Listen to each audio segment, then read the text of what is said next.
Good evening, everybody. Oliver is not able to make the meeting tonight, so I will be filling in for him. It looks like we have quorum, so if we want to go ahead and get started. Today is October 7th. It is 6:01 p.m. and I'll call the meeting to order.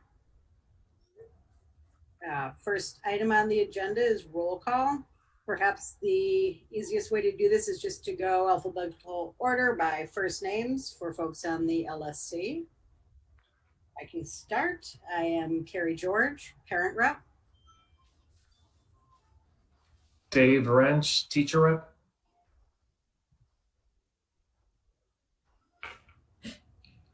Who's next? We all know ABC order, right? Oh, sorry, first name or last name? Sorry, cheer. Sorry, it's been a long day. I hear ya. Even a shorter day probably wouldn't help. Chirag, not the parent rep, 2 kids. It's cool.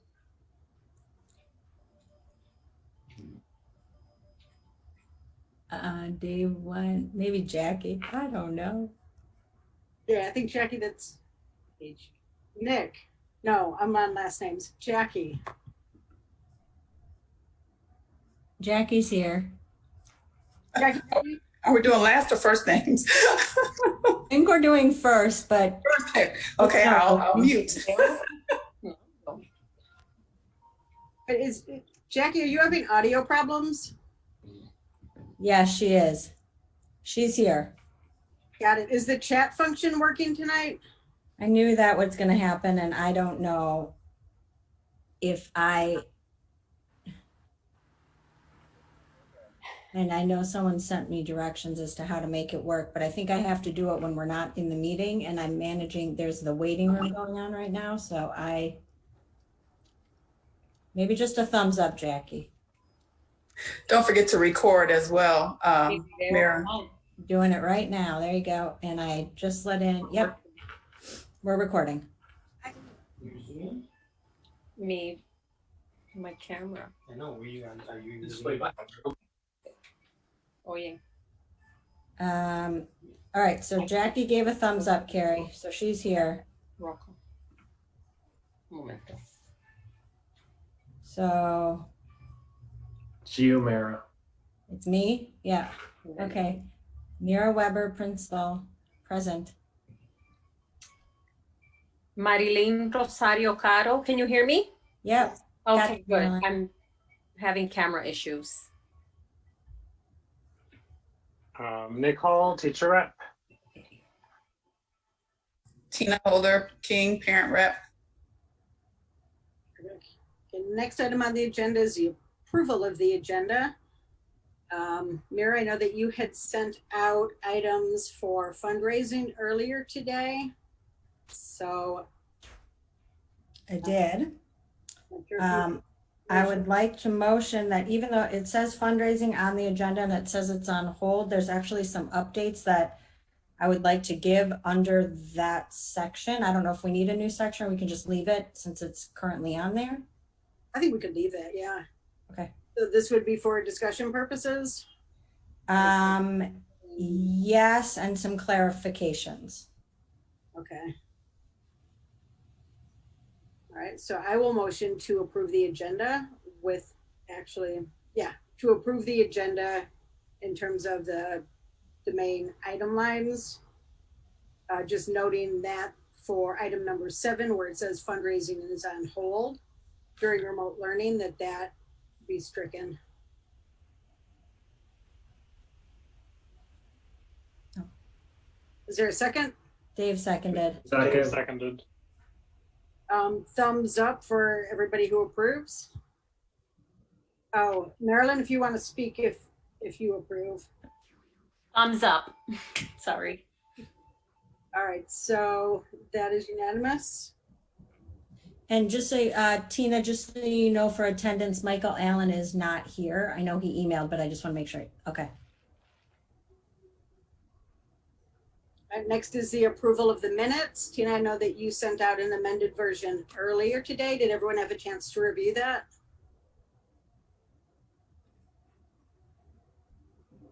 Okay, so all in favor of approving the minutes? thumbs up. We have a motion and second? The motion. Sorry, my bad. Motion to approve the minutes. Sure, Second. motion. All in favor of approving the minutes?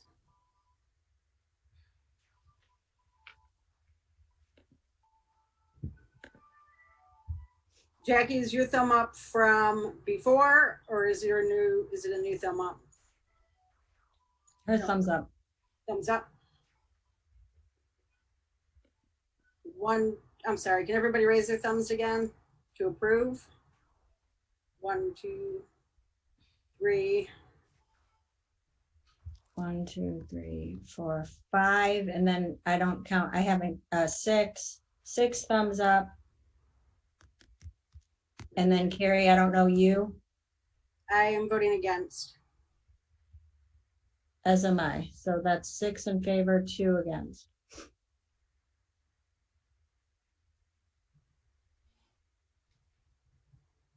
Next item on the agenda is the principal report.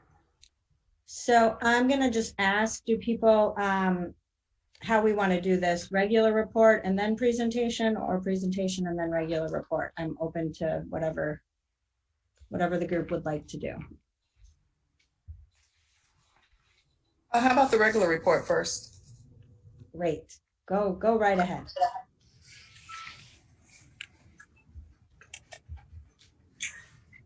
Okay, I'll go first then. A couple things that I wanted to point out that stuck out as really good things to me. It looks like this item here, we have the schedule changes for 6th through 8th Yeah. to increase participation. I think it's really commendable that you guys are monitoring attendance and then making adjustments on the fly based on what's needed. That's really, really good. And having a 7th grader, those changes actually made it easier for me. That's Well, good. thank you. Also, with the for competency C, where you talk about the new section on the website, the counseling corner, that sounds like a really positive thing. I haven't had a chance to check it out yet, but I see that there's a brief description of what information is available. Can you expound on that a little bit? What kind of information is there? And I don't know if you've publicized the availability of that in a post yet, but I haven't yet. Yeah, no, I Okay. haven't publicized it yet in the post. So what's there currently, there's some resources related to COVID-19 and just mental health supports and things like that. There's also specific presentations that Ms. Craig did around high school application process, Go CPS process, as well as like CPS. I think it's a copy of a CPS presentation that was disseminated in regard to that. I know she plans to continuously update have us update that with information as we go throughout the high school process. She's planning to do some sessions for students where alumni come back as well. And so we're hoping to have some things up there about that, but just something we'd like to build out throughout the course of the year. For people to know how to access her, but also then specific to social emotional supports and the high school application process, because it's Okay. confusing. That's really good, especially in this remote environment. She's not just a stairwell away, so that's really good. I did have some questions about the Facing History PD. We can say that to the renaming if you want, since Sure. that topic. We're gonna go over it a bit in there, but yeah. Okay. If you Yeah, want let's to do- hold it? Okay. Yeah, let's do that then. Thank you, Mira. Questions, I can jump in. Just about the enrollment numbers. Yep. I just wanted to understand. So what was the net number of students that we lost this year? 44. So, okay, so accounting for those that had the new students, the 17 new ones. Oh, no, I'm sorry. Net after, we lost Yeah. 44, we got 17. So without kindergarten included. Sorry, hold on, someone's in the waiting room too. So the 44 minus the 17 gives us the 27. 27, Okay. yeah. And of the 44 we lost, you're saying 32 of those left the district. Either they left Chicago or they left the district. Yes. Yes. How do we of know that? So Is that a survey that we do? when parents? when they request a transfer, we have like a standard questions we ask, but we also have to know so that when you do the transfer, you have to issue it to either a certain CPS school, or you have to say private, or you have to say out of city. There's different codes you have to enter. So it's something we have to ask. And then of the 12 that stayed in the district, do we know why they left? 2 for sure were academic centers. Mm-hmm. 2, they bought a home in a different part of the city and just couldn't do the commute. And then there's 8 other, some, I don't really know all the reasonings. Some were to keep families together. Some were for personal reasons. I don't know. And have we had this kind of a drop in enrollments? We have recent years? A few years ago we have, but I'll be real honest, this is not unique right now. I have colleagues who've lost 100 kids. I have a colleague who's lost 200 kids. And many families are wanting in-person instruction or leaving the city for, health, or to go near other family members and like that. So it's definitely not unique to us this year. And it's something that many are grappling with. And I think it's really just the environment that we're in right now. Yeah. I'll just point out, I mean, this is not a comment about the school at all. It's a comment about CPS policy that we budget in this district based on student per pupil funding. Terrible way to fund schools. At this moment, there are different times in the 2 years that I've been on the council where I feel like it's been very clear to me, like as a person on the council, where I can see just how bad a system this is. And it's not even just the council's responsibility, just as parents in general in public schools. Like, I feel like we've got to send the message to, I know this is not, we can't necessarily discuss this here, but I mean, it's a really important thing here. Student-based budgeting just wreaks havoc on our schools. And again, moments like this really kind of tell the story just of how difficult and how challenging a system it is. Yeah. Absolutely. Just to piggyback on that, with the numbers for this year, are we penalized at all for the decrease in the number of students? They are not, no, we will not be penalized. And I think right now, really the focus is trying to figure out how are they going to budget for next year, because so many schools have seen such decreases. And what is that, are those going to stabilize? Are they not? Are people gonna, many people who left said they were gonna come back once it was in person or once they felt it was safe. And so I think the conversation is more around how are they gonna move forward, and what would budgeting look like for next year, but we won't lose money this year.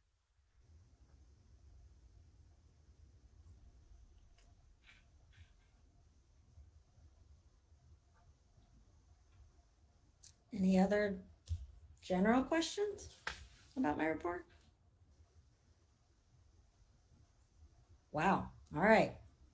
That must mean there's a lot about my presentation to come. I'm going to share my screen then. Actually, Mira, I had a question, just a quick question on the budget. Yep. I'm so sorry. Okay. I just want to make sure I understand it. That's all. So the 2 bottom charts, September 2020, October 2020. Yeah. Are you saying we spent $6,000 on instructional software in each month? No, I was trying to figure out how to clarify that. No, we did not spend between last meeting and this meeting. Got it. Right. So that's just cumulative as of October into the fiscal year. We've spent $6,000 on instructional software. We've spent $19,000 on instructional materials so far this fiscal year. Correct. And we budgeted for this fiscal year on instructional materials $26,000. Give or take. Give or take, yes. But some of that money, if you remember, was also because we repurposed the money we had put in for Jay at school. That's fine. Yeah, I just want to make sure I understand what I'm Yeah, what I'm yeah. seeing here. It's on commodities on instructional software. We spent 6 of the close to $19,000 we budgeted for this year. Yes, but what I also want to make clear though is that this is the 115 money. So the 124 money, which is the student fee or like internal accounts that we approved last month to be spent on accelerated reader and star reading and math. Those are internal accounts funds, and those I did not reflect here because this fund is pulled directly from the CPS Oracle, like CPS based budget. Okay. Okay. I think I get that. Thank you. Yeah, no problem. Anyone else? All right, I'm going to present my screen then. Hold on, I have the wrong thing up.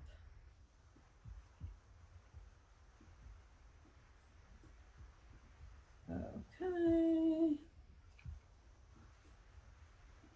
Sent. There.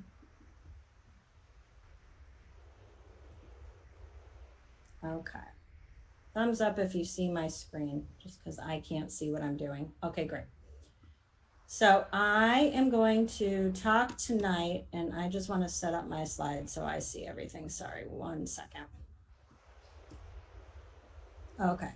So tonight, really the focus is going to be kind of setting some groundwork for what we've done so far, but also I would like to kind of set some frameworks for where we're going in terms of our inquiry around renaming and where our students have been in the last 4 weeks and where we are heading as a school. So I'm going to do some kind of background and context before moving into next steps.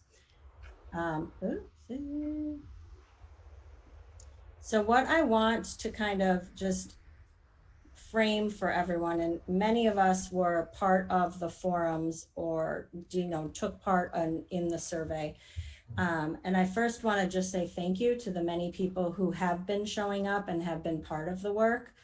We've tried to do this in a way where people have opportunities to provide feedback in different settings.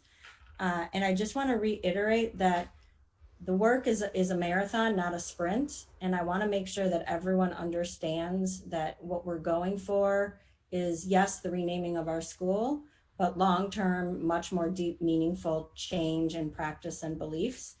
And so I want to just set the framework that obviously this conversation was had 3 years ago in a very different time and space.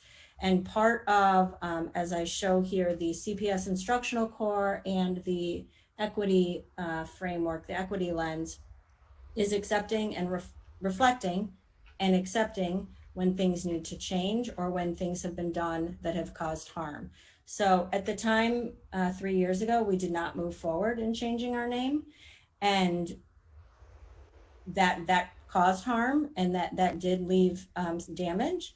But what it also did was began very intense, meaningful conversations since that time.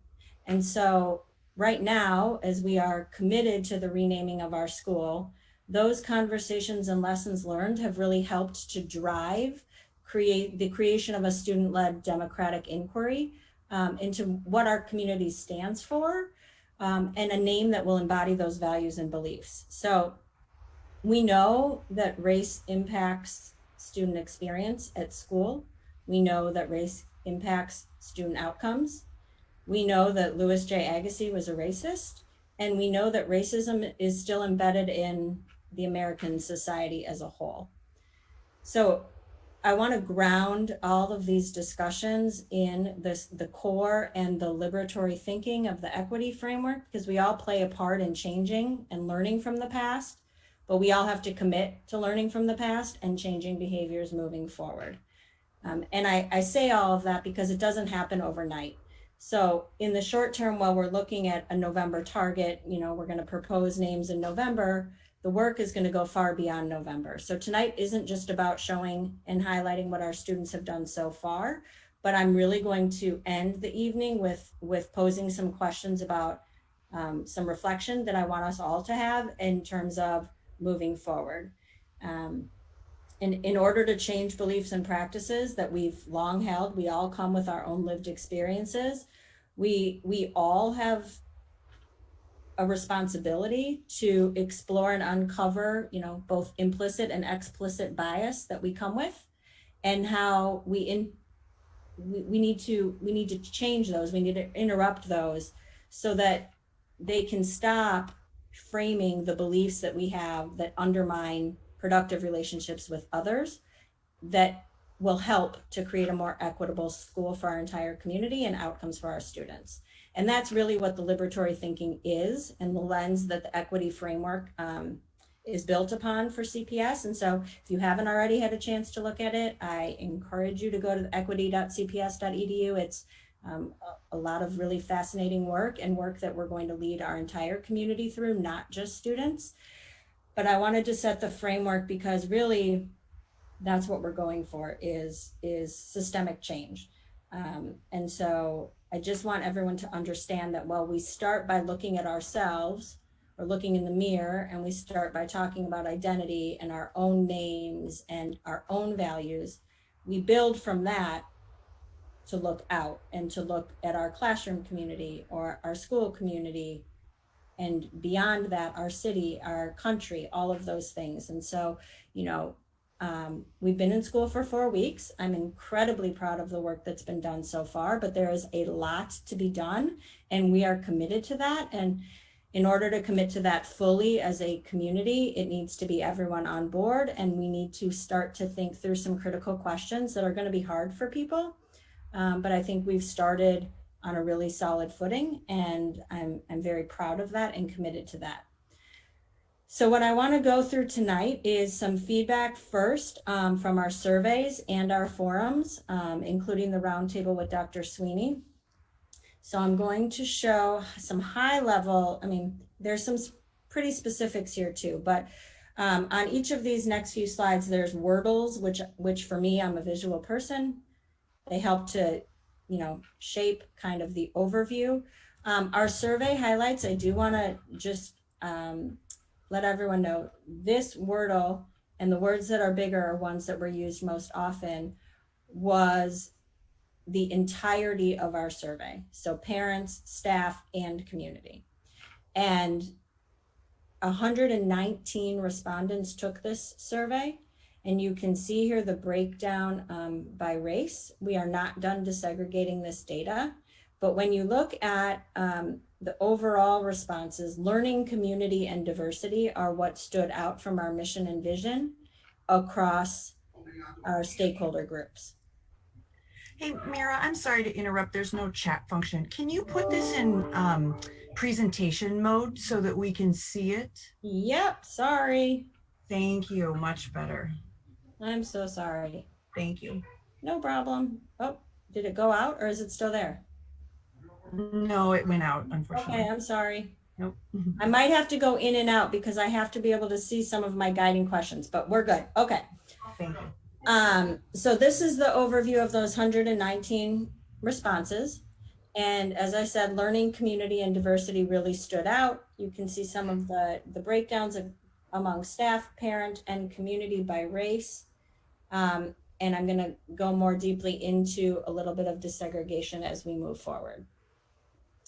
So we also had our 2 town halls, and we had a roundtable with Dr. Sweeney for people of color, and that was a very intentional space that he created for a very guided deep conversation. And what you can see here, the top values and the top behaviors of what came out from each of those areas. So in the town halls, you'll see some overlap around equity, anti-racism, and then those are the 2 that really, kind of were in a thread.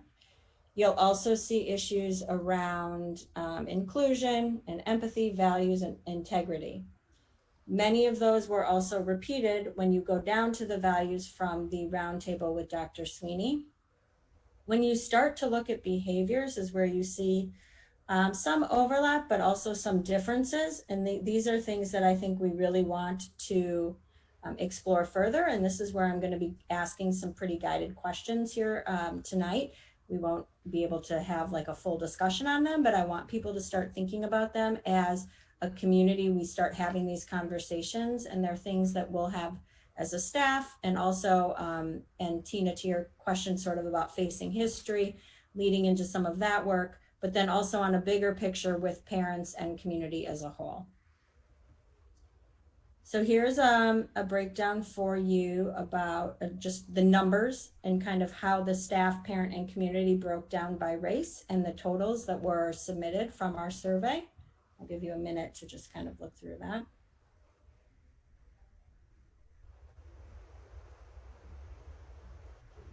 Mira, I don't know if you want me to chime in like on a particular slide if I have a question, or do you want to wait? No, that's fine. Okay, with the percentages of staff, what are the percentages as far as staff employment? Like what percentage of staff are white? What percentage of staff is African American? What are the percentages there? Oh, overall, or those who took the survey? Overall. I don't have that on me, Tina. I would need to, I'm writing it down. Okay, thank you. Yep. Hold on. I just want to go back for 1 second. Okay, sorry. Okay, so now what I'm doing is kind of breaking out in the Wordles what resonated with the different stakeholder groups. So for staff, these are some of the key. So diversity, community, learning, integrity, and caring really popped out for the staff. Those were some of the key values. And now we're going to go into a little bit by parent. So what I'd like to also highlight is the parents who submitted the survey. You can see where they're from within the city by zip code. So we have far south, we have far north, and you can really see it wasn't just like the actual neighborhood in which our school is located. We did get feedback from parents around the city, which I do think is was one of the important pieces in why we put that into our data set. With parents, equity, community, and diversity are really the ones that resonated. Community members, community achievement, and anti-racist are the ones that popped through for those as the key values. And then what we've done here is gone further and done kind of stakeholders by race. And so you'll see here for our, or this is staff and parents. So Black staff and Black parents, community, diversity, equity, learning, anti-racist, inclusion. Those are some of the ones that are popping out to us here. Latinx staff and parents. I'm going to show them. I'm not going to, you guys can read too, but I'll give a minute on each. Multiracial parents.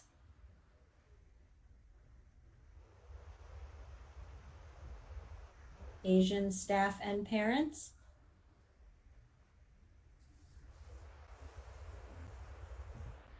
White staff and parents.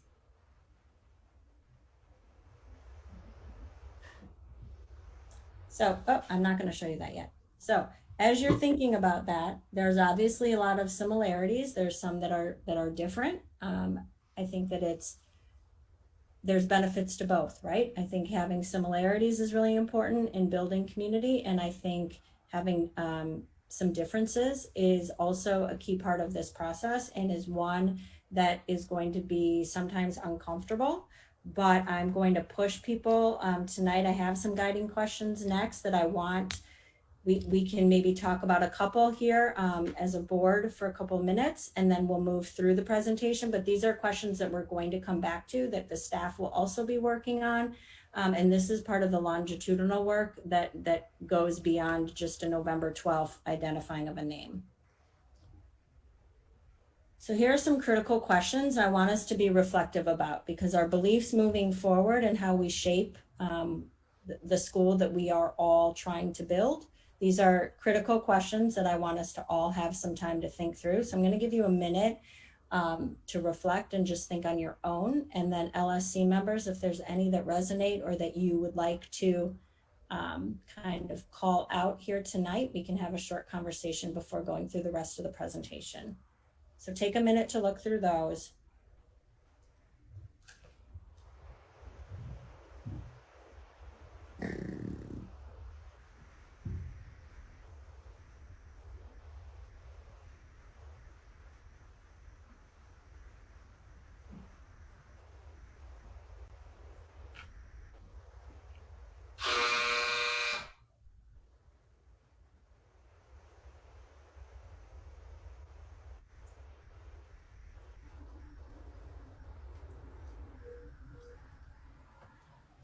So does I have a question, Mira. Sorry. Yeah. There are two questions here that start with to what degree? Yep. Now, with those questions, is it about reflection of present or establishing a goal? I think both. I think we need to establish a present in order to set a goal. So I think reflecting on, you know, some real deep thought about truly, like, to what degree do we really do this, and what are the practices or the evidence that you see behind that, and grounding in that, and then thinking through, is that really where we want to be? Or if not, and we all have room to grow, what does it look like and where do we want to be? Because the long-term work, or what we need to start working toward, is how do we get then from A to B, and what are the practices that have to be put in place? What are the practical things on the ground? Is it, you know, shared language, you know, common practices, things of that nature, culturally responsive readings and curriculum. But to get from where we are current to where we aspire to be, I think you kind of have to look at it in both ways. And I don't expect, you know, I think if anyone said they had all the answers to these, they'd be, you know, there's no way. Right, they'd be lying. They'd be lying. As I read through these, and sometimes I forget protocol of how things need to be presented or done, but as I read through these questions, I don't know if it's an action item or something that needs to be added as an agenda item for the next meeting, for ongoing meetings, is taking these questions and looking at our CIWP, and the things that we've outlined there, and figuring out where making progress on these questions and addressing these questions fit into our CIWP. Absolutely. Okay. Absolutely. Not only CIWP, but also in relooking at a vision, mission, graduate statements, all of the things that define who we are, because everything that we should put out should reflect the answers to these questions and where we want to be.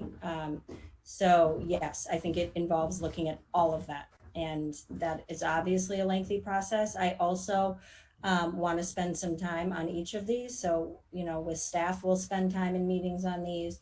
For Tuesdays with Mira, I envision, you know, some very focused work around these kinds of questions.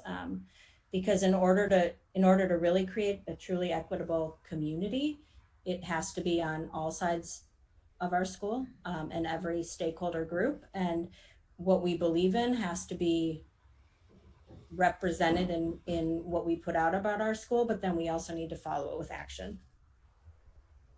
I agree wholeheartedly, and glad to hear that you're forward thinking on that this isn't something just to, you know, think about here tonight, and that it needs to be integrated into actions going forward. Also, I would say that in addressing these questions, and this was something that came up in the forum with Dr. Sweeney, ongoing creation of a safe space for these conversations to occur that may need to be separated, so to speak, not so to speak, to deliberately speak. Yeah. Separated just to maintain freedom of expression. Absolutely. Absolutely. And I did talk to Dr. Sweeney a lot about that. That was a very intentional decision made around that roundtable, but to continue to have those spaces throughout, time, really, because they're always relevant.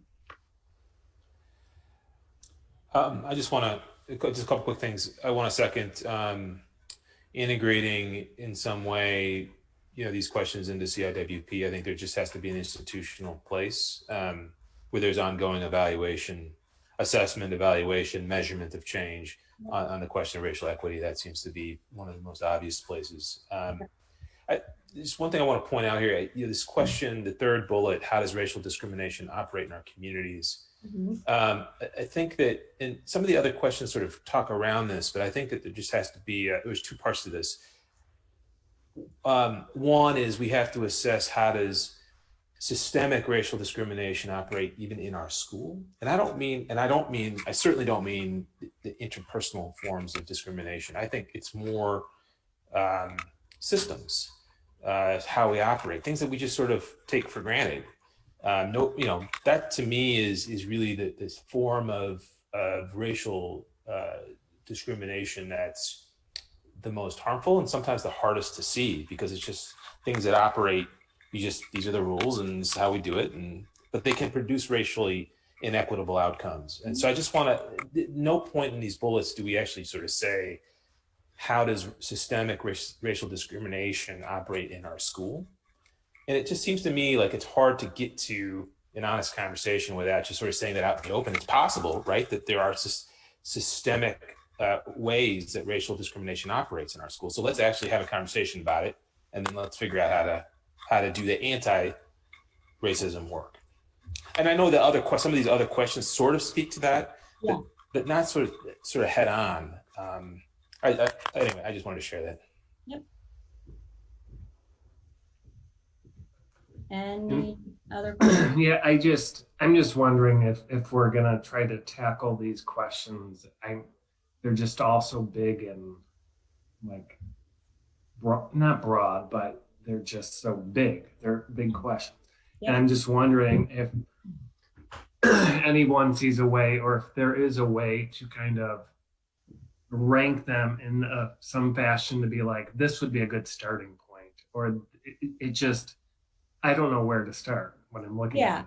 No. So I'm just throwing it out there. I don't want it to be solved because I don't think it can be, but. Yeah, no, and valid point. These are really like thought starters tonight and reflection pieces that we need to start having conversations about, reflecting on first.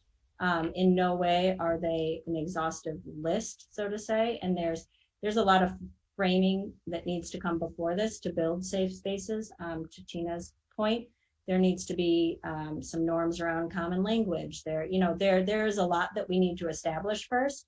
These are really reflective questions that after looking at surveys and having forums and conversations just stand out as things we need to really be thinking about. But there's a lot of work that I think will come even before true, honest conversations can happen in a safe space around these. These are really more just to start the thinking, but in no way in any order of like, this is starting tomorrow, our agenda.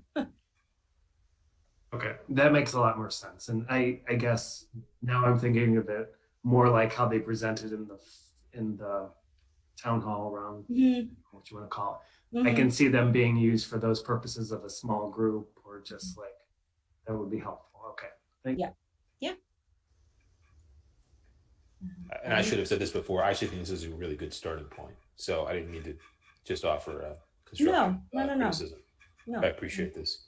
Your intention isn't for us to actually have a conversation around all these questions tonight, is it? No, these are just like, get your brain in that space and start to be comfortable with discomfort and start to think about things that are coming, and really to frame that like a survey is one thing, but moving beyond a survey, moving beyond like, I know the short-term work, right, is that we're all looking at November 12th and what are the names that are going to be before us, but that's only one piece to a really big puzzle. And to me, the much deeper work and the work that we all need to like start wrapping our heads around or coming to some ideas on our own or starting to become comfortable discussing. This is really to preface kind of where we need to go.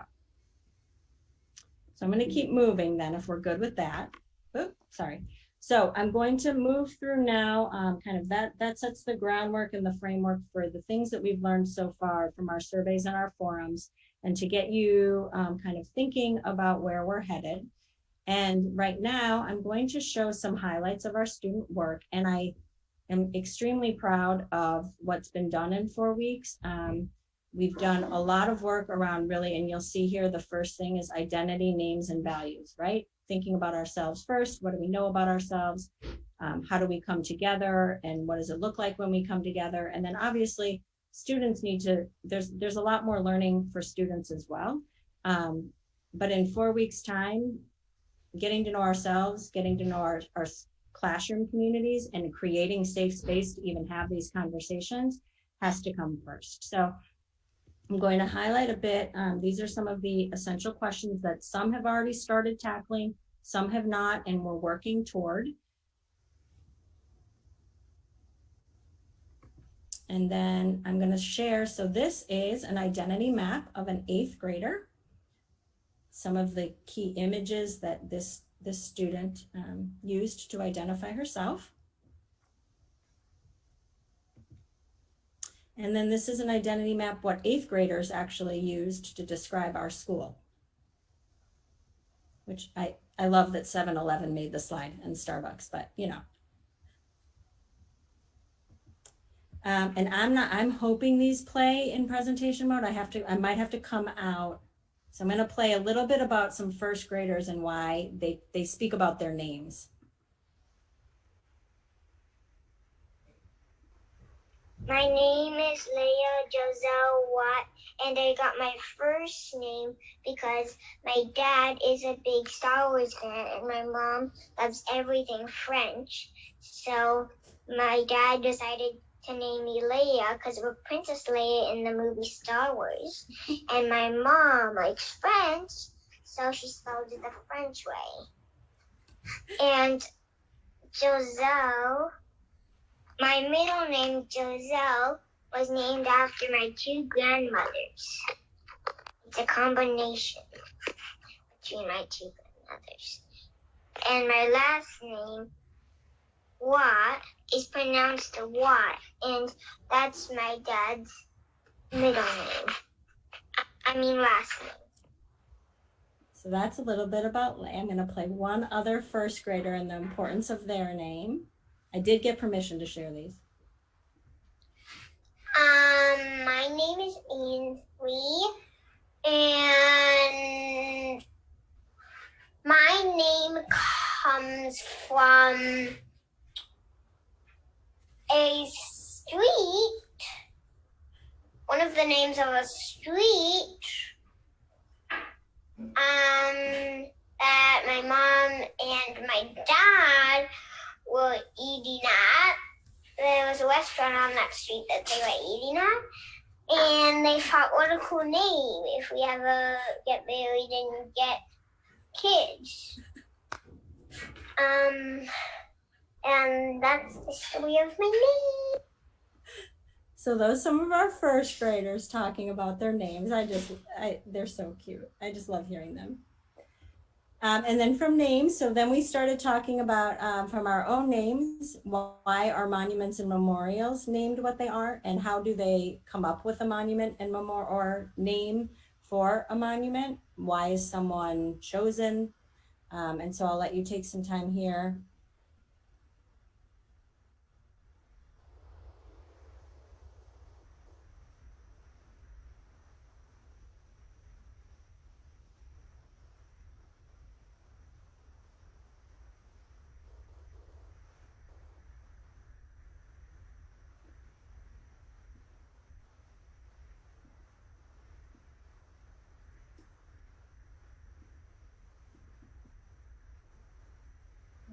We have more. Oops.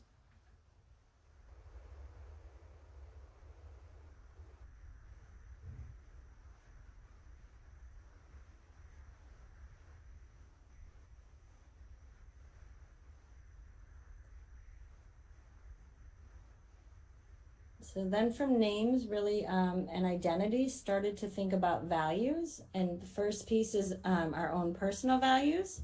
So here's some of our third graders and their personal values.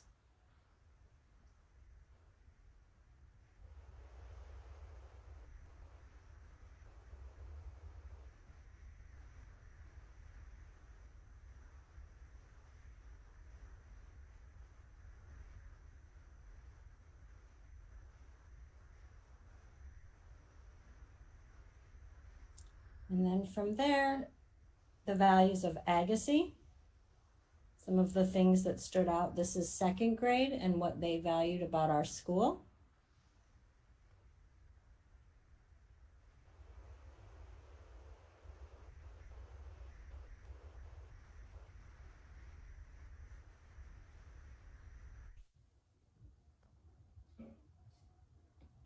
And this is fifth grade. Fifth grade did very much what we did. They actually analyzed the mission, vision, and graduate statement. And this is their wordle about what resonated with them about our statements.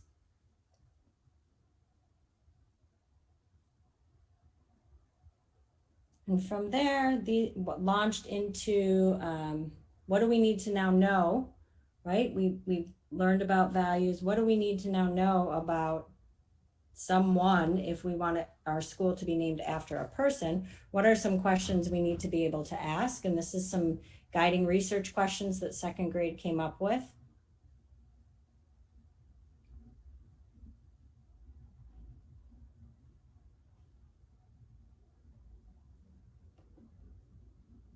This is some of their work around the names of the rules of what a school can be named, as well as some names that were already used that people were talking about.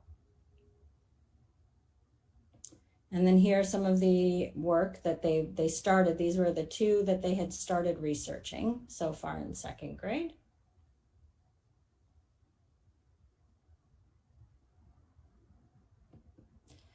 So before we move into kind of next steps, any questions about student work? Any wonderings? I'm incredibly proud. I think they've done a really good job, and listening to many of their discussions has been truly wonderful.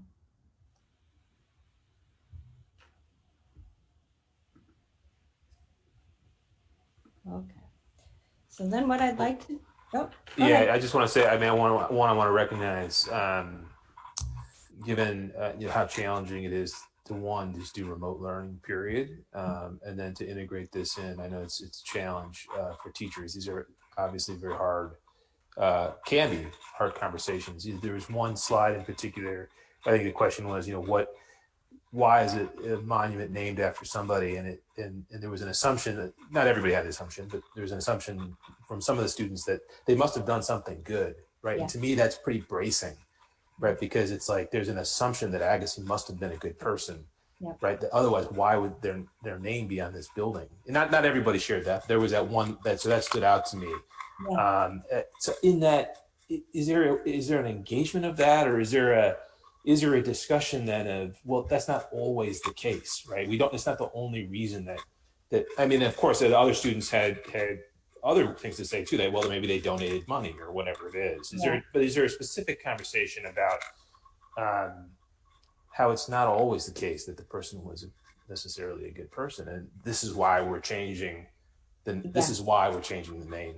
Yeah, I believe that was seventh grade, that slide that you're referencing, and there was a deep conversation about that. And they're actually going to be moving into, after we're having a session with Facing History actually about eugenics, and they're going to be moving into now learning about that as well. So as they have the conversations, they're talking about, it may mean that someone at the time thought they did something beneficial, but that's not always the whole story. And so how do you dig deeper into the name of a person or what they contributed or didn't contribute?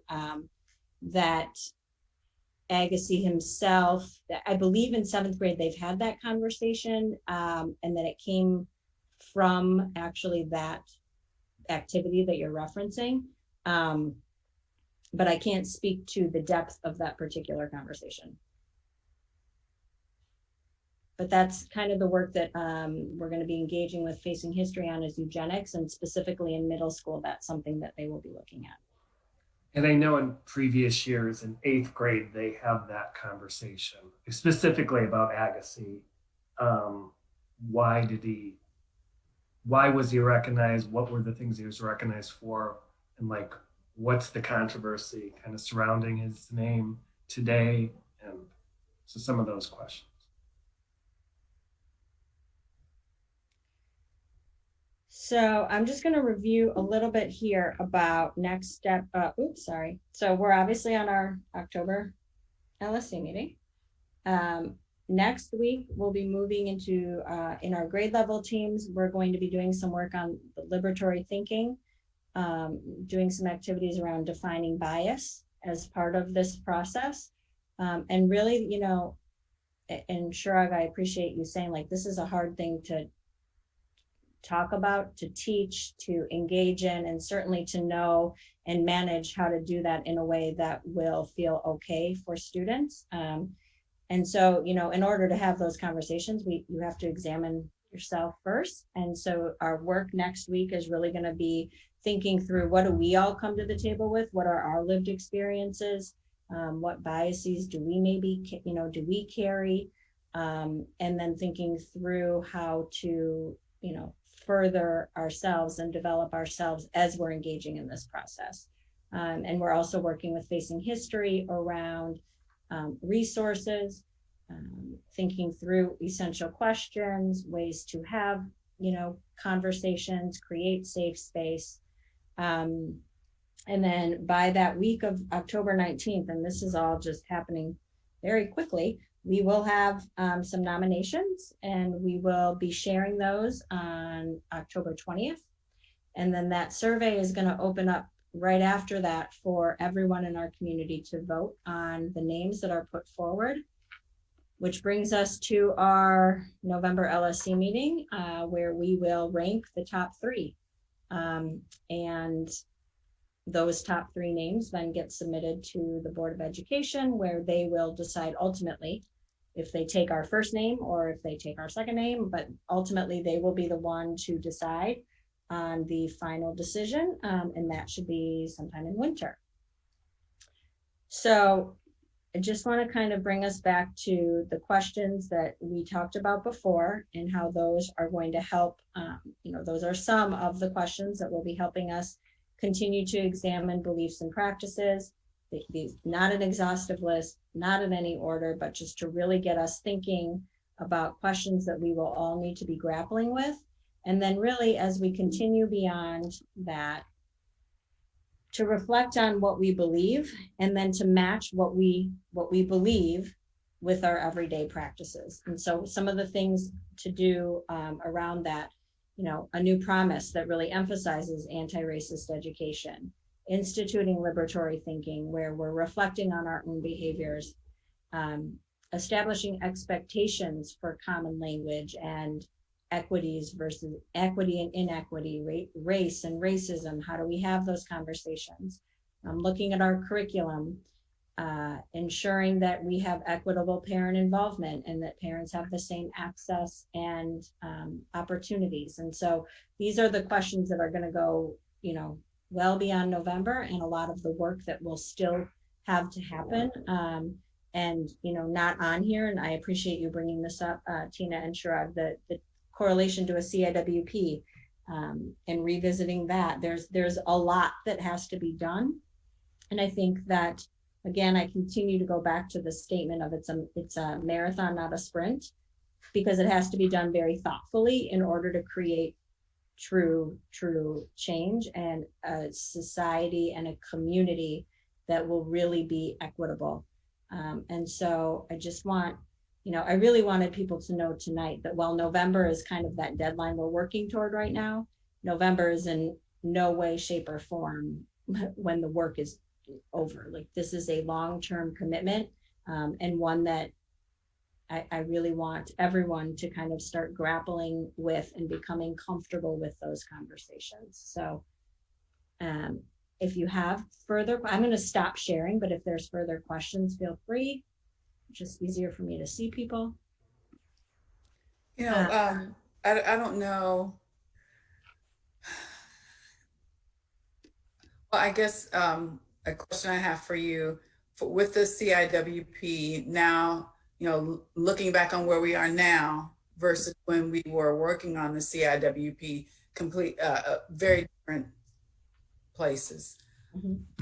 Just wondering if it's your intention to, I know it's a living document, but to get that committee back together to do that work, because that's something that I would like to see formalized, definitely as an agenda item to discuss and revisit and track progress, and to talk about incorporation of, you know, where we are now, and how we can strengthen some of the actions and language in the CIWP to reflect these intentions that you've laid out.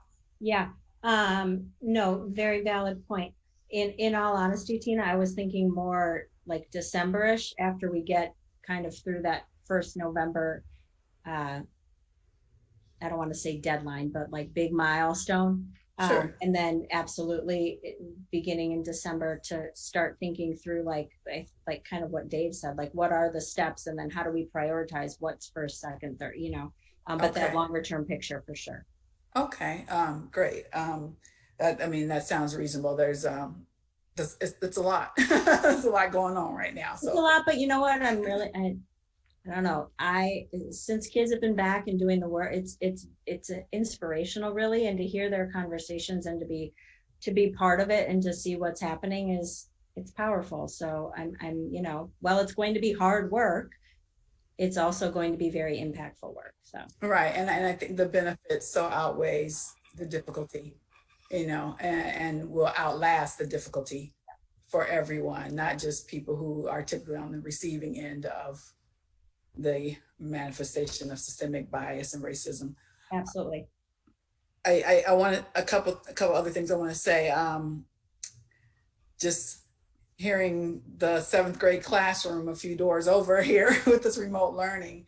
The 7th graders were, I don't know where the passage was from. Addison said she's going to send it to me. I haven't seen it yet, but it was just a really interesting and I think age appropriate, but very honest approach to how American history has been taught.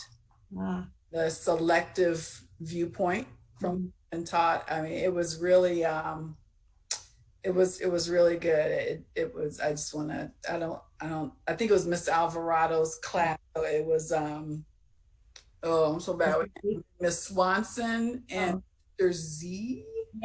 Yeah. Okay.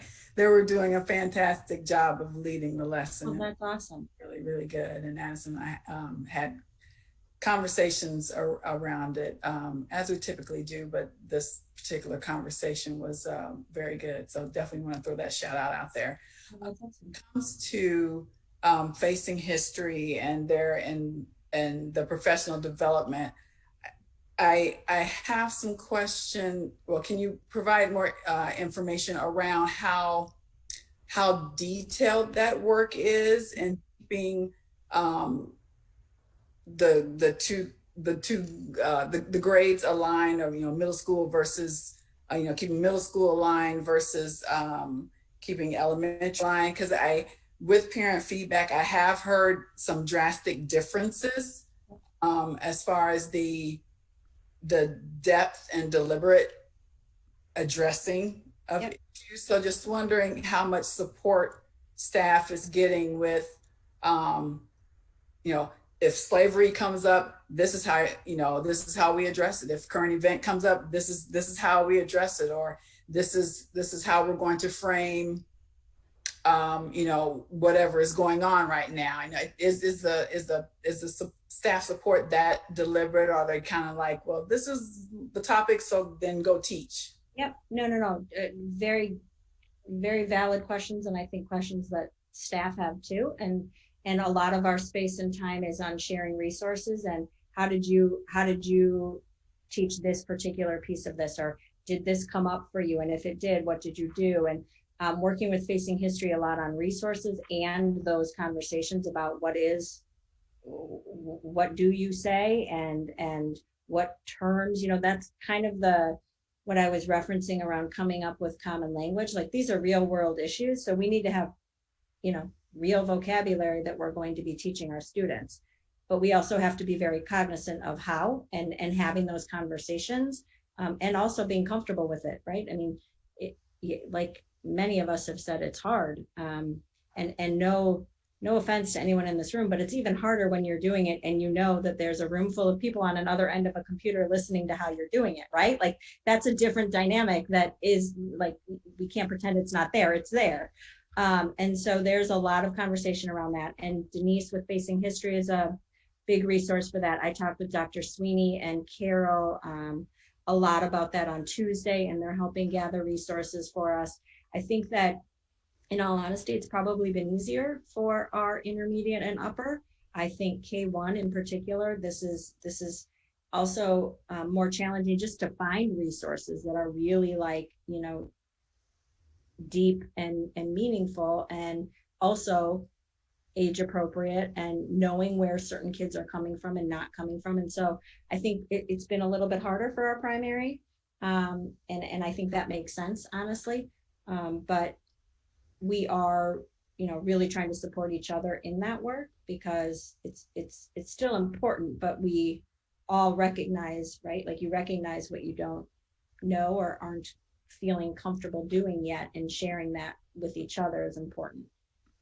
So is there front end support, or is it, okay, this happened and Yeah.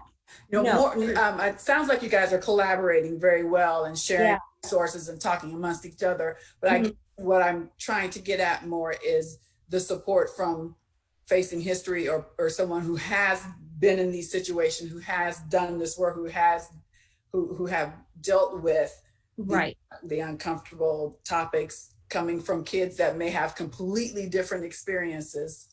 Yeah. And here they are in a virtual room together talking about this. Right. I think that's what we're trying leading. Yeah, I think that's what we're trying to do now, right? Because the work is going to be long-term. I think in terms of identity, names, values, we didn't necessarily have that piece on the front end. I mean, we had the ideas of what we wanted to talk about and the essential questions, and working with Facing History on some resources. But as we get into the more deep work, being able to plan that ahead is really the focus now.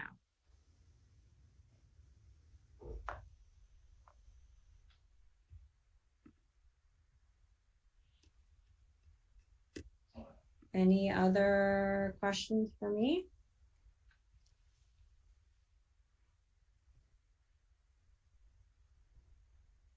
Okay, take it away, Carrie.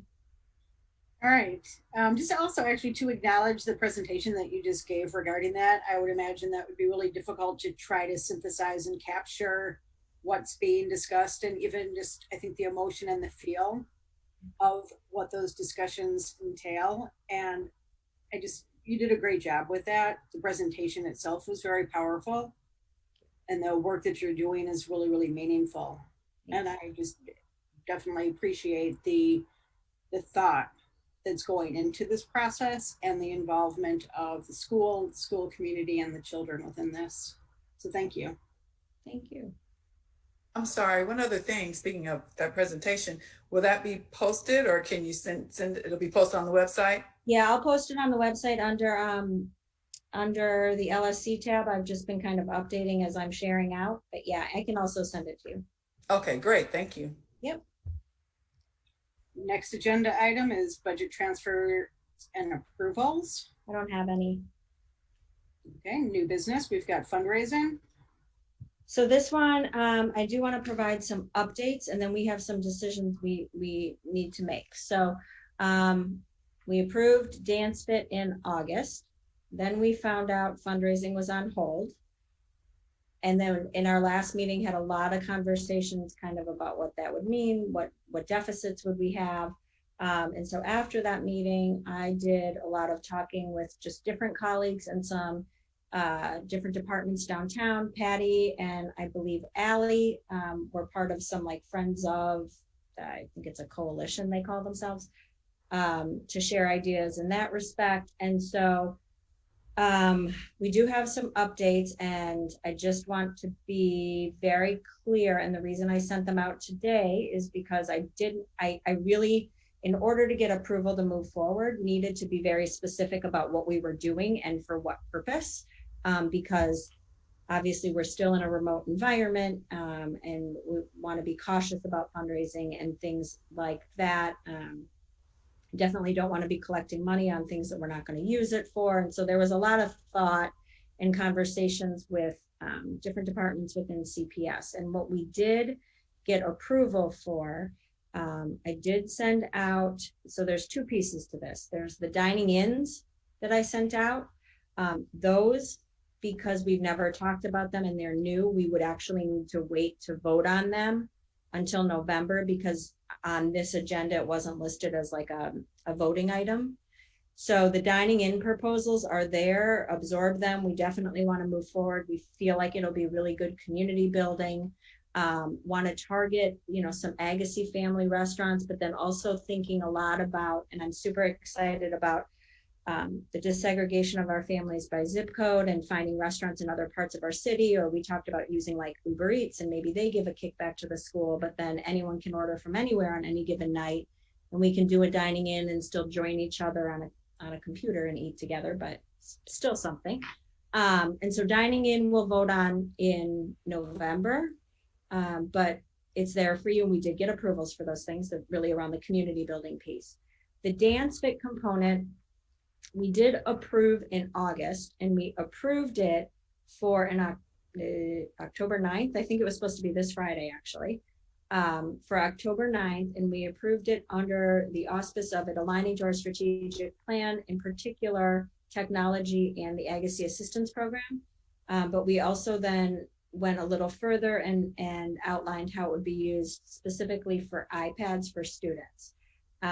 So while that was approved, what I was able to work on in terms of getting us the approval to still do a dance fit. So we got approval to still do a dance fit. We would change the date to be the Friday before Thanksgiving. The idea being like, coining it as like a Friendsgiving kind of a thing and getting kids excited and community building.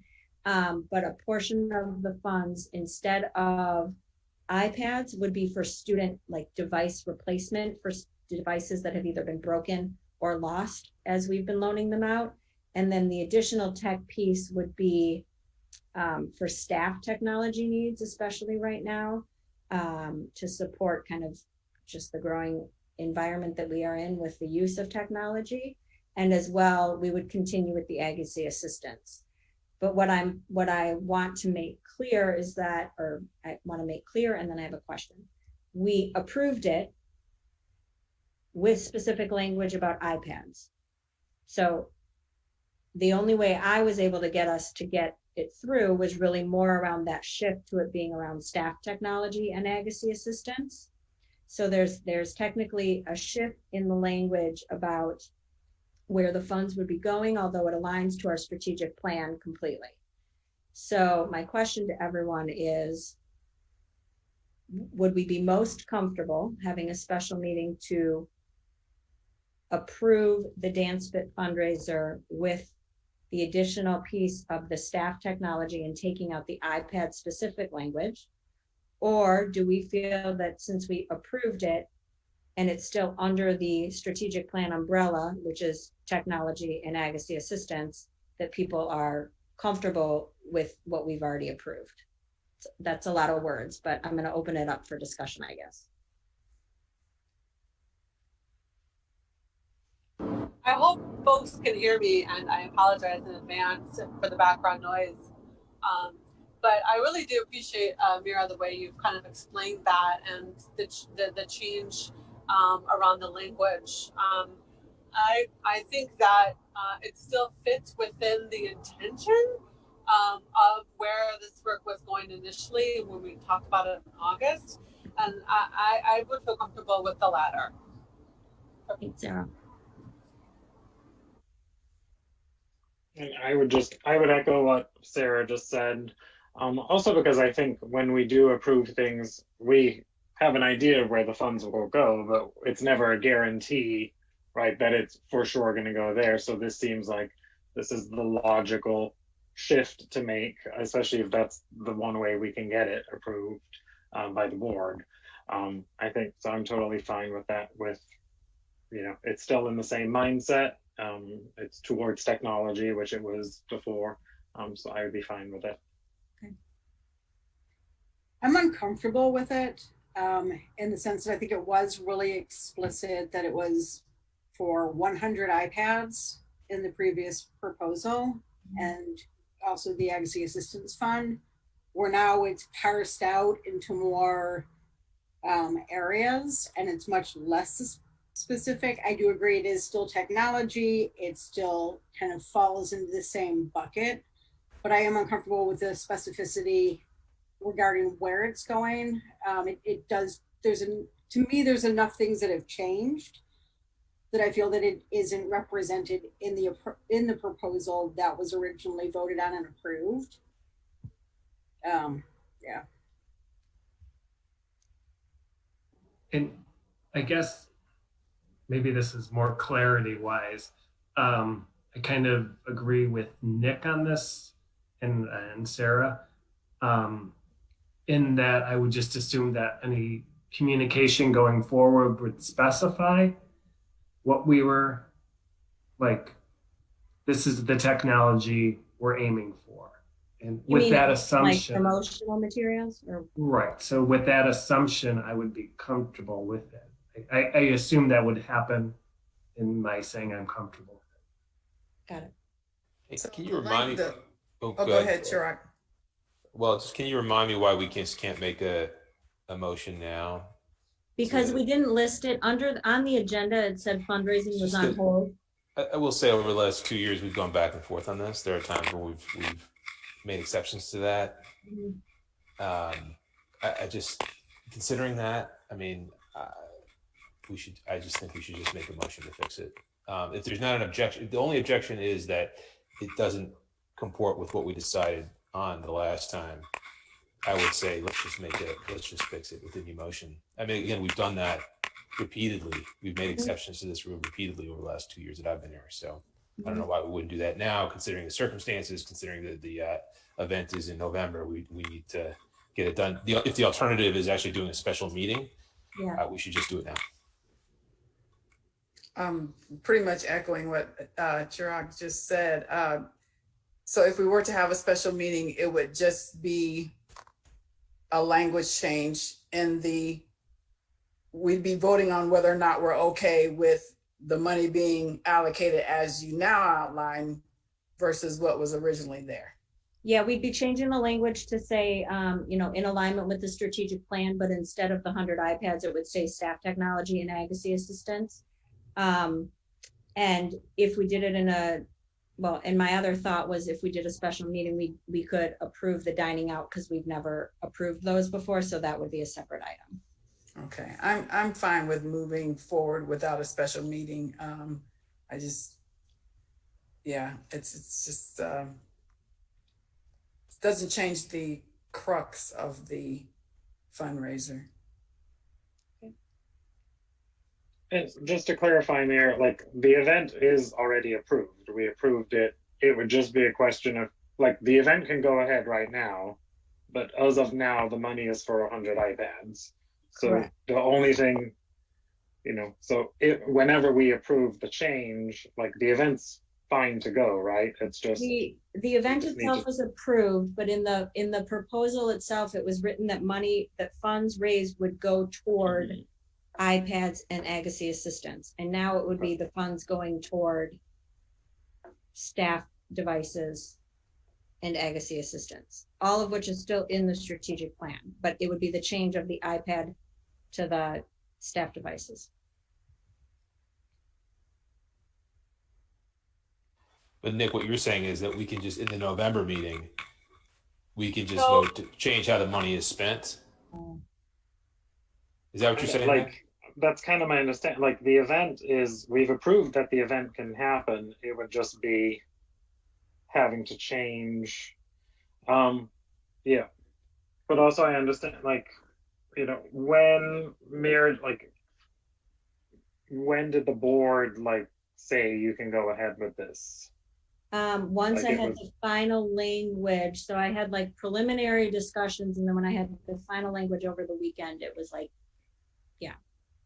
okay, so by the time the agenda was already set. correct. Yeah. Otherwise, So like, and I said today, like, Yeah. otherwise I should have just on the agenda had it say removed the on hold part, but I didn't know, and so I didn't have that. okay. So yeah, so for me, I'm kind of, yeah, even though it's not on the agenda, it is extenuating circumstances. And I feel like if the board didn't get back to you until the agenda was already out, you know, do we make an exception and vote on it? I don't know what I mean, I think the all of question that of stuff. if we can vote or not is because it says fundraising is There on the have been there have been situations where, you know, we've been able to kind of make those modifications. So I mean, can we put a motion to you know move forward with the change of the language and vote on the approval to move forward with the fundraiser? I mean, it is on the agenda. I just wanted to make sure that people understood that it was on the agenda with the semicolon that said it was on hold. So I didn't want to put forward a motion based on how it is on the agenda. I just didn't want to put forward a motion knowing that it said one, you know, that's all. I'm comfortable with us making a motion to amend the language on how to spend the money for that fundraiser, considering there have been no substantive arguments against the change that's being recommended here. If there were, then that would be a different matter. I second Chirag's kind of motion. Because he kind of put it in motion. I was motioning for somebody else to make a motion. Ah, So I don't think I can articulate the motion. Maybe Mary, you should make the motion, or somebody else that knows the details. I think the motion, and this is how it's been motioned in the past, is the fundraiser is approved pending the change in the language about a portion of where the funds will be directed. That's the motion. I got lost in it. I'm sorry. That makes, I mean, that's how we've done it in the past. I'm trying to What's the name of the fundraiser again? Sorry. dance it. Dance Fit. So I make a motion that we amend our prior approval of the Dance Fit fundraiser so that the proceeds go to iPads, Agassiz, sorry, not iPads, the Agassiz Assistance Fund and technology? Teacher technology. Teacher technology. Is that I right? second Chirag's motion.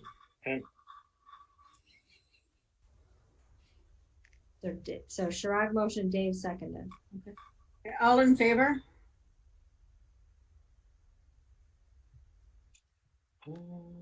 I don't see Marilyn. She's back, but I don't know.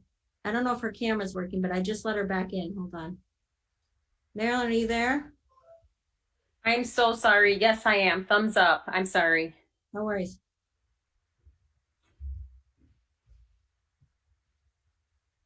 Okay, all against? That's me. Anyone abstain? Motion passes. What was the count for? I'm sorry. Oh, sorry. 1, 2, 3, 4, 5, 6, 7, 8, and 1.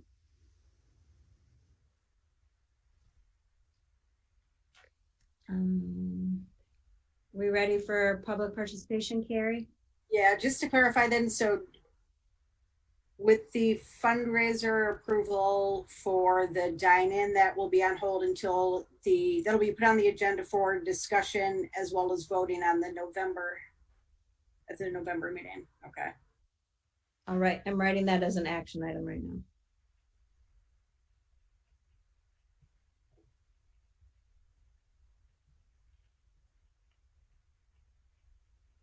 And agenda item will be public participation. Okay, let me go to that. Hold on. Okay, we had 4 people sign up, and the first was Patty. It was first, really? Wow.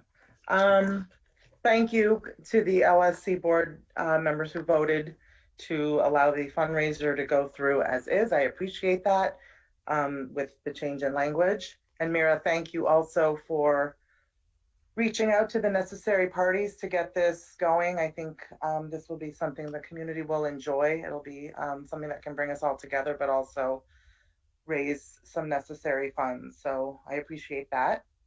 Also, thank you for sharing your screen earlier with everything that's going on in the community and what the kids are working on. I've been speaking to Cooper, my son, in 5th grade about what they're doing in there with Mr. Wrench and Ms. Brown Rivera. So that's been great. I was wondering if you had talked with the equity department about maybe forming an equity group or committee within our school, because I know that other schools do have that right now. And they're kind of the ones that are sort of leading it a little bit, but it's parents and staff kind of working together within that group. And they can be the ones, you know, rather than it go through LSC and kind of taking up the time from LSC business, there could be separate, you know, additional town halls coming forward through this equity type of committee. I've actually been approached by another school person who, from another school that's part of this equity group, and asking about that, if we had that at our school, because they were aware of the process we're going through for the name change. And so I thought it was a great idea. I also think, you know, that equity committee could also look at our CIWP more carefully and kind of examine the stuff that could bring it to the LSC separately. Also, you know, somebody mentioned something about just having safe spaces, and I don't know, just based on the turnout at the forums, I did attend both actually, and I think the turnout was very low from my own opinion. Certainly, you know, there weren't a lot of parents, but for sure there was not a lot of staff. The first one only had 4, 5 if we include Mira, and the second one had, I don't recall any staff at that meeting except for Mira. So I'm not blaming the staff. I don't know how people are feeling about these forums, and if there's, you know, maybe some discomfort from what went on 3 years ago, you know, if there's concern and even fear. I really don't know the reason, and I'm certainly not judging anyone. I felt concerned about that. So my question though regarding that, besides the first question about whether or not we've thought about forming a committee, the second question is, once the Board of Education has the 3 names, I was wondering how long, or if you have any knowledge about how long it would take at that point to then move forward with a new name for our school. Thank you. Thanks, Patty. Dana? Hi. I just wanted to kind of tag on a little bit to Tina's concern earlier. She had mentioned professional development and just kind of asking some questions around what, you know, the details around what kind of professional development both the teachers and the staff are receiving. I've heard some of the same parent feedback concerns, just, you know, regarding like, you know, are they feeling comfortable having conversations that may spontaneously come up during these classroom conversations? And I recognize the difficulty in not necessarily knowing what might come out of a second grader, you know's mouth. But I think that it, you know, I'd really like them to feel comfortable and prepared to have those difficult conversations. And actually, you had mentioned the equity toolkit earlier, and I found a great article in there that I'd be happy to share by Paul Gorski, who's the founder of the Equity Literacy Institute and Ed Change. And in the journal Educational Leadership, he talks specifically about the equity detours, and one of them is pacing for privilege, and it underlies all the other detours. And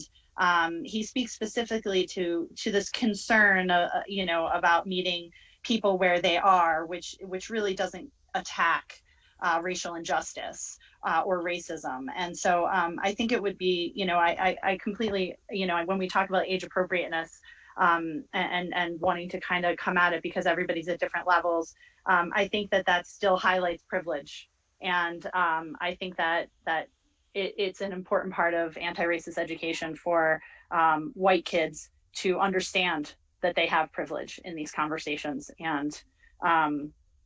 And then the other thing I just wanted to bring up for maybe further discussion is that, as you know, there's a group of us parents that have already kind of organized around anti-racist education called CARE.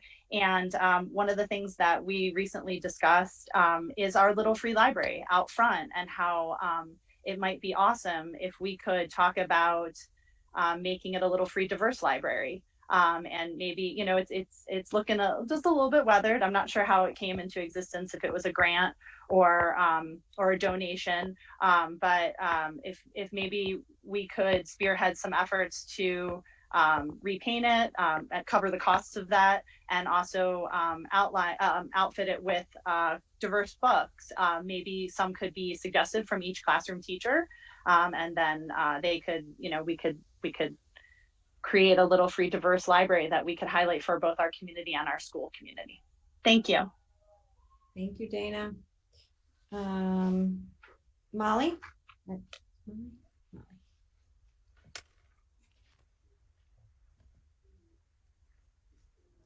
There she is. Hi. Thank you.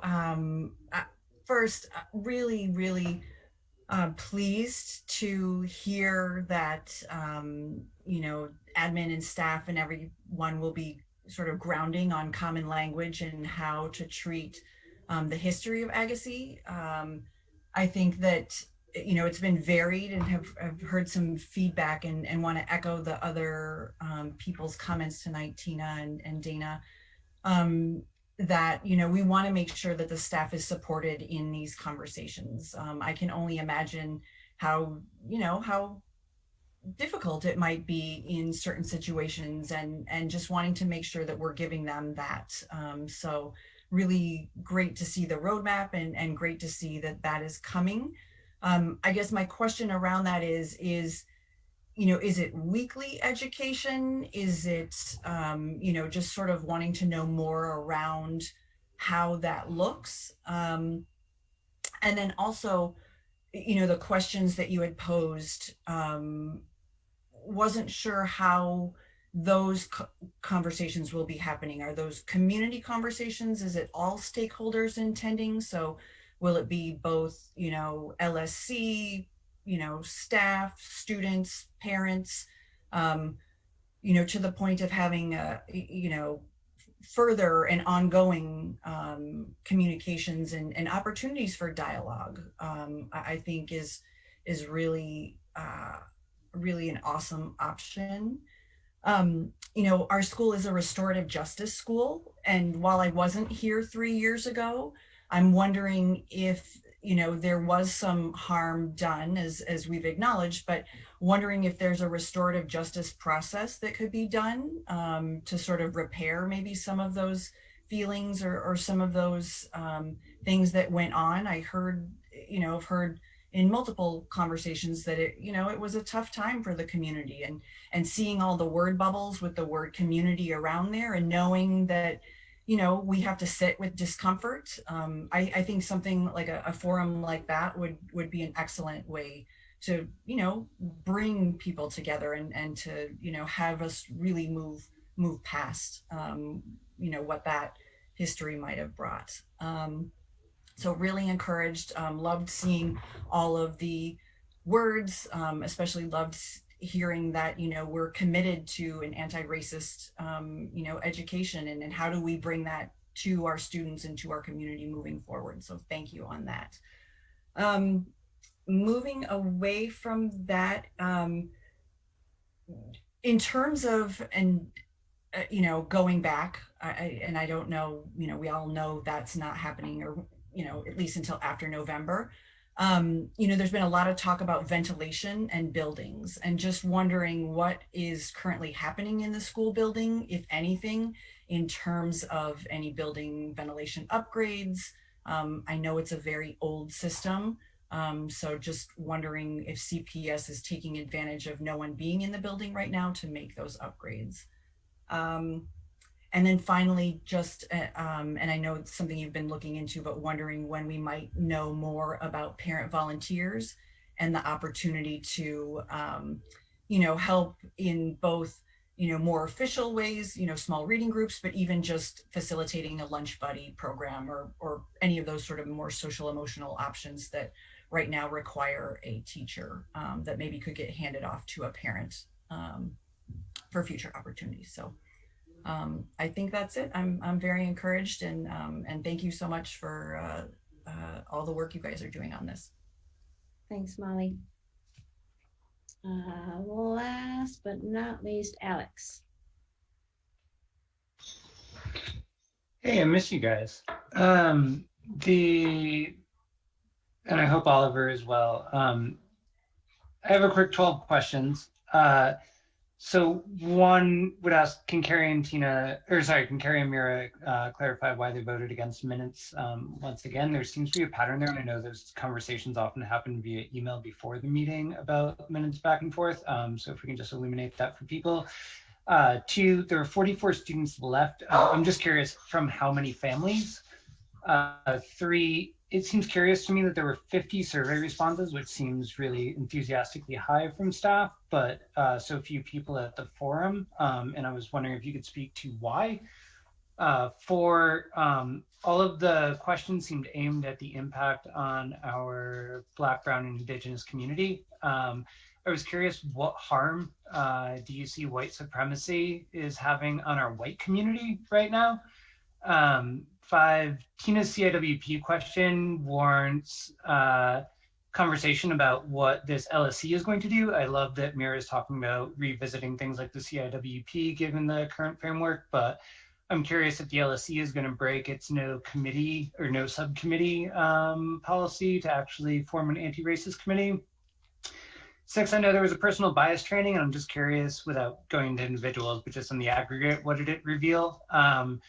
Seven, I'm curious what has been done to support and encourage making safe the educators and classes in the process of getting comfortable in the uncomfortable, because just seeing people pull up very quickly. Not going to pretend this next one is a question. It's just been inconsistent across grades in terms of what's resulted in these conversations, and the framing in my house has ended up being a lot about what makes someone famous versus what is justice. 9, I'm just curious what happened to John Brown in 2nd grade. 10, I want to give a shout out to Ms. Bloom. She, as a new teacher, has really made it common practice that this conversation is going to happen daily and early and awkward, and any difficulties that she's had with it have not shown up in her willingness to continue having it, and I really appreciate that. I can't read 11, who knows? And 12, one thing that I'm just disheartened by is that we talked about how the work is going to continue beyond November, but then when the questions got asked about when the CIWP, when these other mission statements might be revisited, it was said that it would be done after December. And so I'm curious, is the work going to continue after November, or is the work going to start after November when there's a new name?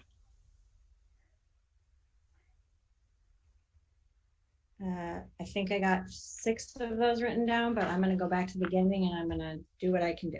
All right. Patty, okay, I'm going to try and go through. Equity committee, I would love to learn more about it. No, I have not.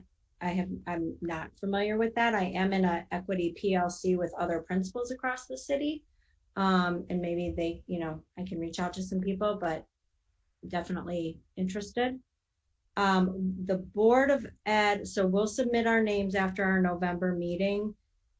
What I've been told is winter. I don't have a firm board meeting specified yet, but I will I will continue to ask what winter means. I know they historically combine November and December's meetings because of holidays.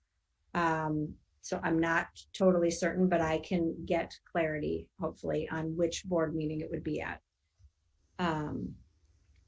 Dana, I'm sorry, I'm like reading things as we go.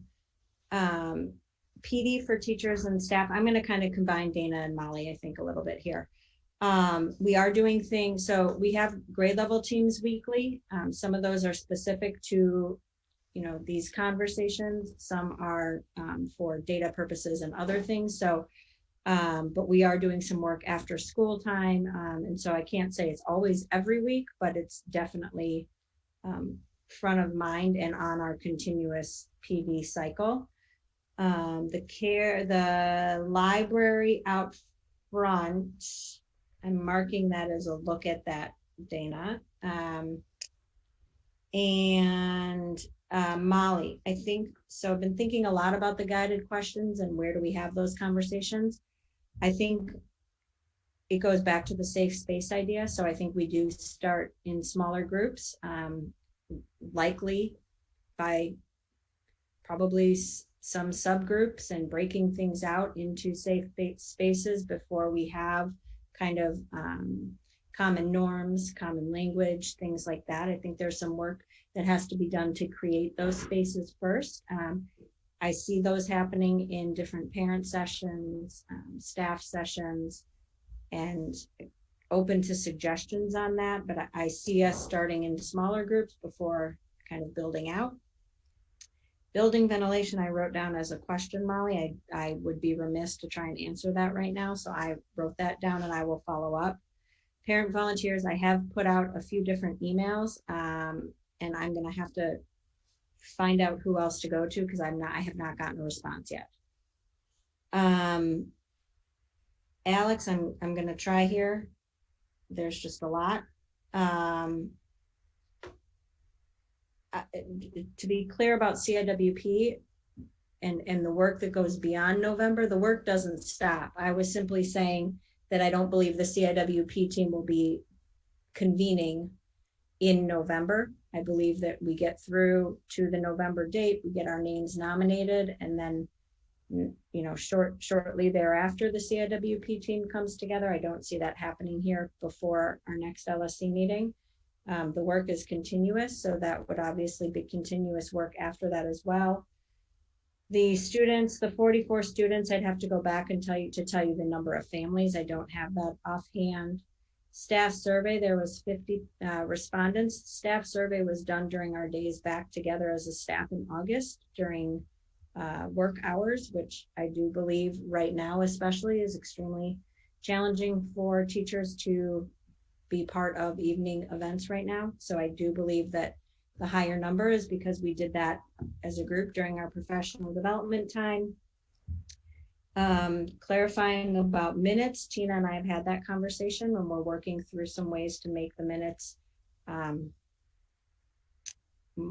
more general so that when we read them, we know that we are approving things versus direct quotes where we don't always know if things are exactly written as they were stated. And I know you said something after that and I don't have it written down. So if you don't mind sending me those, I can certainly turn some of them into action items because I know I did not get all 12 written. And I already have action items as building ventilation, library, and equity committee, and the board meeting date for winter. Okay, Alex, just because you had also addressed me in the question regarding the minutes, I share a little bit of what Mira had expressed regarding the minutes. More specifically, the conversations that we have had as a council repeatedly are that the intention of the minutes are to be objective summaries of what's discussed during the meetings. And when I read through the minutes, the past 2 months, that's not the way that I'm reading it. And so that is why I'm not voting in favor of it. And just did action items and next steps. Next. Hey, can I just ask a question, Mira? Is anybody working from the building right now? Working from the building? Yeah. Yeah. Yes. How many people are working in the building right now? varies by day. Always custodial staff, administrative staff, security, and then teachers. Okay. Some teachers choose to teach from their classroom, but that varies by day. Got it. Okay. Yeah. So the ventilation question is, yeah, that's important. Thank you. Yep. Mira, I just wanted to put on the table two suggestions. I think, in terms of moving forward with the name change, I wanted to add on to a comment and a suggestion. Facilitation, we know it's key, especially when we create a safe space. Two really nice organizations and techniques to think about is one is called TOPS Facilitation. It's spelled TOPS Facilitation. It's a training that's done worldwide, just around how do you work in groups around building consensus, around getting ideas on the table, and very safe ways. They do integrate norms, etc. And Institute for Cultural Affairs has a really nice approach in which they talk about the work there. So that's something I'll put on the table, and I can send you those resources, the information about TOPS facilitation. And then specifically for parents, around having kind of group conversations with parents, another technique or facilitation tool is called parent cafes. The organization that does a lot of work around the training and conceptualization and helping develop those specific parent cafes is called Be Strong Families. And they once again have tools and resources and trainings there as well. So I'm going to put that on the table. That's awesome.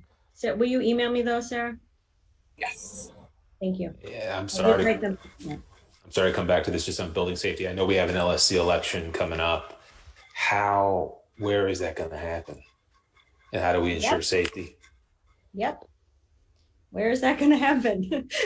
I don't know, Shirag. I know that there are discussions about kind of like, I hesitate to say this, but kind of a hybrid model or like different ways that can happen with various options. But I don't believe that there has been a specific designation made at this time.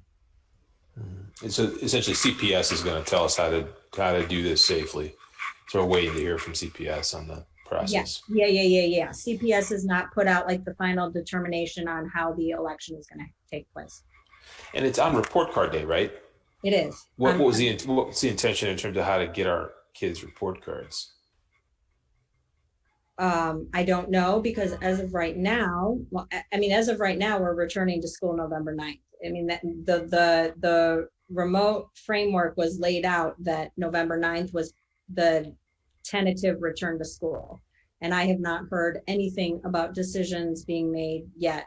And so if you go back, then I would assume they're in person, but I don't know. Yeah, sorry. In my mind, I've just been assuming we're not going back, but no, I I got it. It's a helpful reminder that there's a potential that we go back. We haven't heard that yet. Got it. Thank you. Is the Office of Equity involved in the discussion about how the election will be carried out?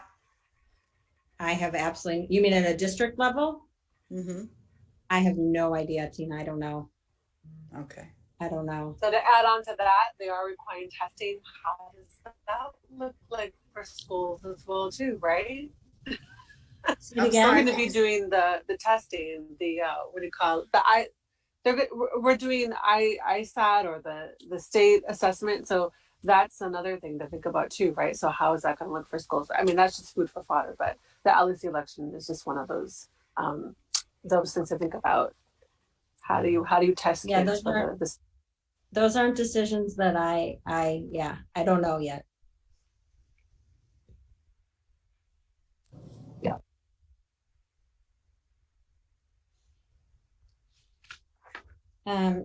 You want me to recap the action items I have? I think that's a good idea. Okay. So I have for November's agenda that we need the dining in approvals.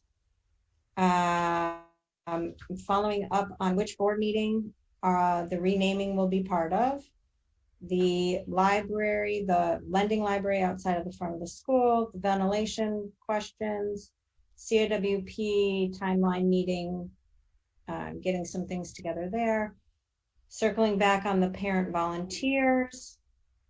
And Sarah's sending me the resources around some facilitation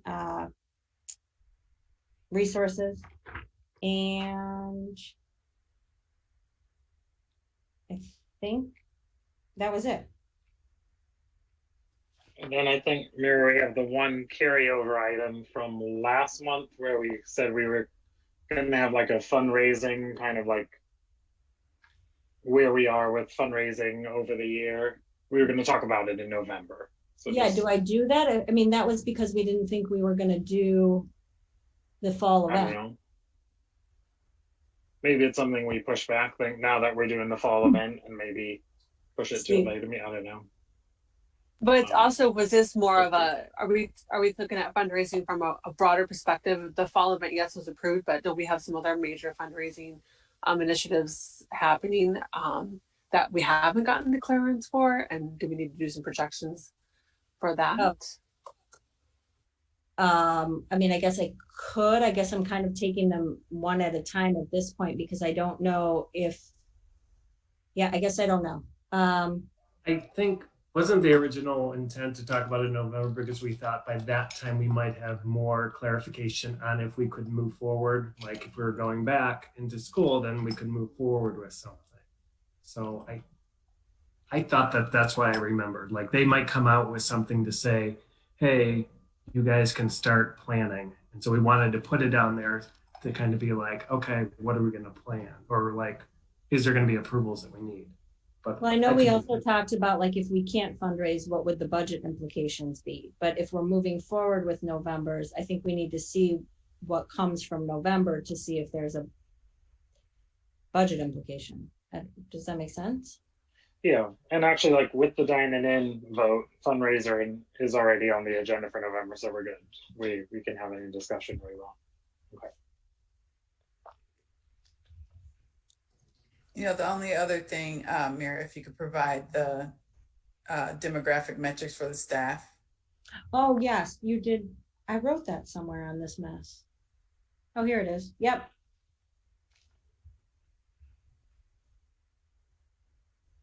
And I'll post the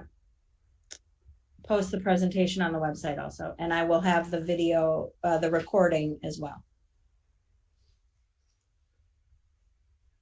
Hey, the only thing I didn't hear, Molly had a suggestion about something on restorative justice. I'm not sure I can quite summarize it, but a forum on restorative justice in the context of racial equity in the direction of the school. I'm sorry, I'm gonna struggle to. What, from Molly? Is that what you're saying? Yeah, it was one of Molly's suggestions. Yeah, I think it was around like some kind of restorative justice or like circles to come together, like a healing around what transpired prior. Yes, yes, thank you. No problem. It sounds like some of the resources Sarah was going to share may be a starting point for those conversations.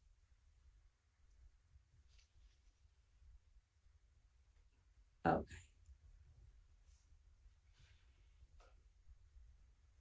All right, Carrie, I got it. All right, so the next regular virtual meeting date is November 12th at 6 p.m. Is there a motion to adjourn? I motion to adjourn. Anyone second? Second. Awesome. All in favor of adjourning? That's everyone, Carrie. Or Tina, sorry. All right, meeting adjourned at 7:49.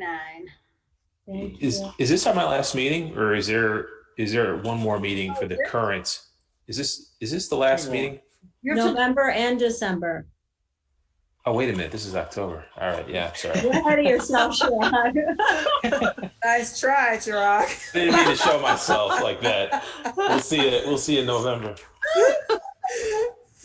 See you guys. All right, take care. Be well, everyone.